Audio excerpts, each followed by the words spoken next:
विदेशी बहू बनी कृष्ण भक्त। राहुल विदेश में बिजनेसमैन था और उसे वहीं एक लड़की पसंद आ जाती है जिसका नाम रूबी था। और राहुल, मैं अब तुमसे शादी करना चाहती हूँ। हमारे रिलेशनशिप को अब बहुत टाइम हो गया है, तो अब हमें शादी कर लेनी चाहिए। हाँ ठीक है, तुम्हारी बात सुनकर मुझे भी लग रहा है कि हाँ अब हमें शादी कर लेनी चाहिए। तो तुम बोलो तो हम कल ही कोर्ट मैरिज कर लें क्या? Court marriage? नहीं नहीं रूबी, हम कोर्ट मैरिज नहीं करेंगे। कोर्ट मैरिज नहीं करेंगे? पर क्यों राहुल? और तुमने तो अभी बोला ना कि तुम्हें भी लगता है कि हमें शादी कर लेनी चाहिए। हाँ हाँ रूबी, मैंने बोला, पर मैंने कोर्ट मैरिज के लिए नहीं, शादी के लिए बोला।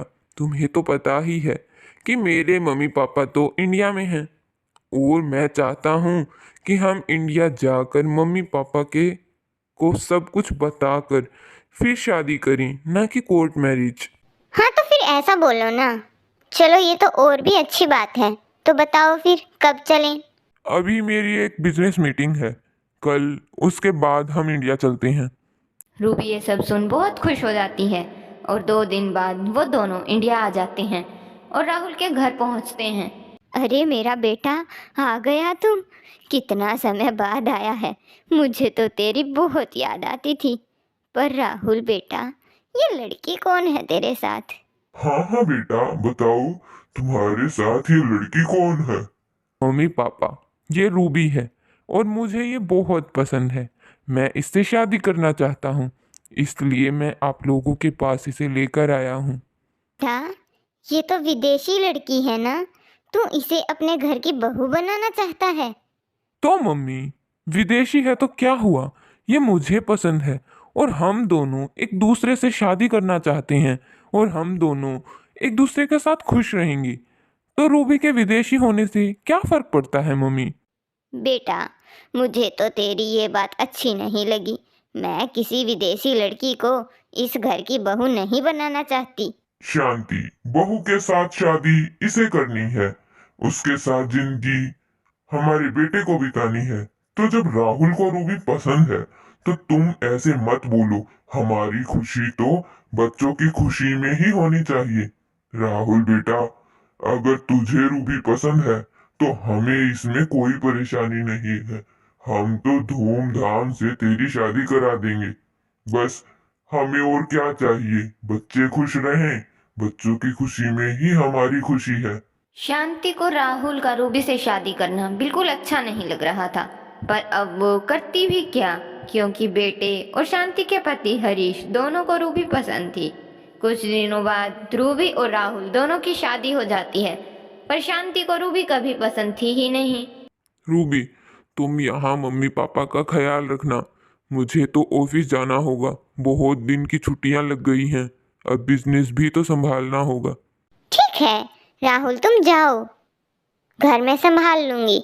राहुल कुछ दिनों के लिए अपने ऑफिस लंदन चला जाता है और वहाँ घर पर रूबी और उसकी सास ही पूरा दिन घर पर रहती थी। नमस्ते। आप कौन? मैं बिमला हूँ और तुम्हारे पड़ोस में रहती हूँ। तुम्हारी सास नहीं दिख रही। मैं तुम्हारी सास से मिलने आई थी। हाँ माँ जी तो अपने किसी सहेली के यहाँ गई हैं। रूबी की सास तो घर पर नहीं थी, तो बिमला रूबी से बातें करने लगती है।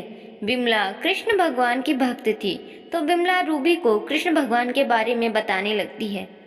हमारे कृष्ण कन्हैया कभी अपने भक्तों को कष्ट में नहीं देख सकते। वो अपने भक्तों के सभी कष्ट मिटा देते हैं। ये सब बोल बिमला फिर वहां से चली जाती है और भगवान कृष्ण के बारे में सुनकर रूबी सोचती है। तो मैं भी आज से भगवान कृष्ण की भक्ति किया करूंगी, ताकि भगवान कृष्ण मेरे भी सारे कष्ट मिटा दें और माँ जी मुझे अपना लें। फिर मेरा जीवन भी खुशियों से भर जाएगा। तभी रूबी की सास घर पर आ जाती है और वो रूबी को कहती है। अरे ओ रूबी, कहाँ मर गई? हाँ माँ जी, आप मुझे ऐसे क्यों बोलती हैं? मुझे तू पसंद नहीं है। अगर मेरा बस चलता तो मैं तुझे कभी भी इस घर की बहू ना बनाती। पर माँ जी, मैं तो हमेशा आपके साथ अच्छे से ही रहती हूँ, फिर भी आप हमेशा मेरे साथ ऐसा ही व्यवहार करती हैं।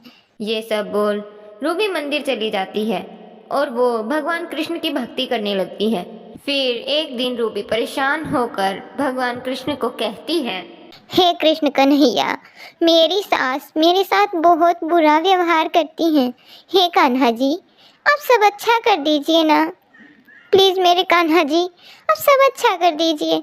मैंने आपके बारे में बहुत सुना है कि आप सबके कष्ट मिटा देते हैं। प्लीज़ कान्हा जी, मेरी भी ज़िंदगी खुशियों से भर दीजिए। ऐसे ही दिन बीतते जाते हैं और एक दिन रूबी अपनी सास के ताने सुन सुनकर परेशान होकर आत्महत्या करने के लिए ठान लेती है। हे कृष्ण कन्हैया, मैं अपनी ज़िंदगी से परेशान हो चुकी हूँ। आज मैं अपनी जान दे दूंगी। तभी वहाँ कृष्ण बाल स्वरूप में आते हैं और रूबी को कहते हैं, नहीं नहीं, तुम ऐसा नहीं कर सकती हो। हे प्रभु, मैं अपने इस जीवन से तंग आ चुकी हूँ। मैं मेरी सास का मेरे लिए ऐसा व्यवहार नहीं झेल सकती। मैं ऐसा जीवन मैंने कभी नहीं जिया है। मुझे बहुत दुख होता है। मैं ऐसा जीवन नहीं जीना चाहती। आज तुम घर जाओ, तुम्हारी सास का तुम्हारे प्रति व्यवहार बहुत अच्छा मिलेगा। जैसे ही रूबी घर जाती है तो वो जाकर अपनी सास को देखकर हैरान हो जाती है। रूबी बेटा, मुझे माफ कर दे। मैंने तेरे साथ बहुत ही गलत व्यवहार किया है। आज मैं बाजार गई थी, वहाँ मैंने निर्मला को देखा। वो बहुत दुखी थी। मैंने उससे पूछा तो वो बताने लगी कि उसकी बहू ना कोई काम करती है और ना ही उससे अच्छे से बात करती है। तब मुझे लगा कि यहाँ तू तो सारा काम करती है और मेरे साथ भी इतना अच्छा व्यवहार करती है, जबकि मैं तेरे साथ इतना गलत व्यवहार करती हूँ। और मैं तेरे साथ इतना गलत व्यवहार बस इसलिए कर रही थी कि तू विदेशी है। पर जो भी है तो मेरी बहू। मेरे बेटे को तू पसंद है और तू मेरे साथ इतना अच्छा व्यवहार करती है, फिर भी मैं तेरे साथ ऐसा करती। मुझे माफ़ कर दे बेटा, माफ़ कर दे। और फिर विदेशी बहू अपने ससुराल में खुशी से रहने लगती है। अगर आपको हमारा ये वीडियो पसंद आया हो तो हमारे वीडियो को लाइक ज़रूर करना, हमारे चैनल को सब्सक्राइब करना और बेल आइकन को प्रेस करना बिल्कुल मत भूलना और हमारे इस वीडियो को अपने दोस्तों के पास ज़रूर शेयर करना।